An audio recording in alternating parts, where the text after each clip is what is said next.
Slide Basic Principle of MT. Baik, untuk slide ini kita akan bincangkan prinsip asas Magnetic Particle Testing atau MT. Prinsip utama MT ialah Magnetic Flux Leakage ataupun dalam bahasa mudah, kebocoran fluks magnetik. Maksudnya, apabila satu komponen dimagnetkan, medan magnet akan mengalir melalui bahan tersebut.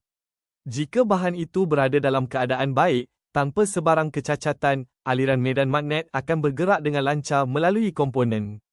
Lihat bahagian kiri slide. Di sini ditunjukkan keadaan jika tiada discontinuity atau tiada kecacatan. Magnetic flux atau garisan medan magnet bergerak secara seragam dan lancar melalui material. Dalam keadaan ini, tiada gangguan berlaku. Oleh itu, tiada kebocoran medan magnet dan tiada pengumpulan magnetic particles pada permukaan. Maka, tiada indication akan kelihatan. Sekarang kita lihat bahagian kanan slide. Apabila terdapat discontinuity, contohnya crack atau retakan, aliran medan magnet akan terganggu. Retakan ini bertindak seperti halangan kepada laluan magnetic flux.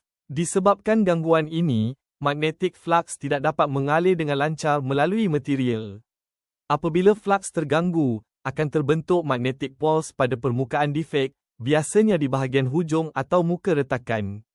Dalam slide ini, kita boleh lihat simbol N dan S, iaitu North Pole dan South Pole, terbentuk di sekitar kawasan defek. Pembentukan pole ini menyebabkan sebahagian medan magnet keluar daripada material. Inilah yang kita panggil sebagai flux leakage. Seterusnya, apabila magnetic particles disapu atau disembur pada permukaan komponen, particles tersebut akan tertarik ke kawasan leakage field. Ini kerana kawasan itu mempunyai medan magnet yang bocor dan lebih kuat menarik partikel magnetik. Magnetic particles akan berkumpul di kawasan tersebut dan menghasilkan satu corak yang boleh dilihat oleh inspektor. Akhirnya, defek yang asalnya mungkin tidak kelihatan dengan mata kasar akan menjadi jelas sebagai magnetic particle indication. Ini sangat penting dalam inspection kerana crack kecil pada permukaan atau berhampiran permukaan boleh dikesan sebelum komponen digunakan semula. Secara ringkas, prosesnya adalah begini. Pertama, komponen dimagnetkan. Kedua, magnetic lines of force terbentuk dalam material. Ketiga, jika tiada defek, flux akan mengalir dengan lancar. Keempat, jika ada defek, flux akan terganggu dan berlaku flux leakage. Kelima, magnetic particles akan berkumpul di kawasan leakage field. Akhir sekali, defek menjadi kelihatan kepada inspektor. Jadi, konsep paling penting yang perlu diingat ialah MT tidak melihat crack secara terus. MT mengesan gangguan medan magnet yang disebabkan oleh crack. Sebab itu, MT sangat sesuai untuk mengesan surface discontinuities dan near surface discontinuities pada bahan ferromagnetik seperti carbon steel. Tetapi MT tidak sesuai untuk bahan seperti aluminium, copper atau kebanyakan stainless steel austenitic kerana bahan-bahan ini tidak dapat dimagnetkan dengan kuat.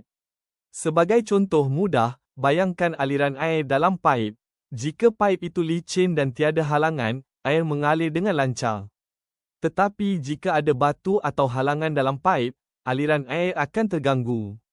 Dalam MT, crack bertindak seperti halangan kepada aliran medan magnet.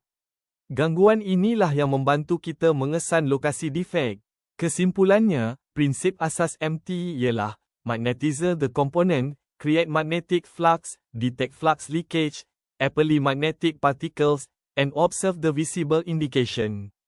Dengan memahami prinsip ini, kita akan lebih mudah faham kenapa pemilihan material, arah magnetization, jenis kerien, dan cara aplikasi magnetic particles sangat penting dalam magnetic particle testing.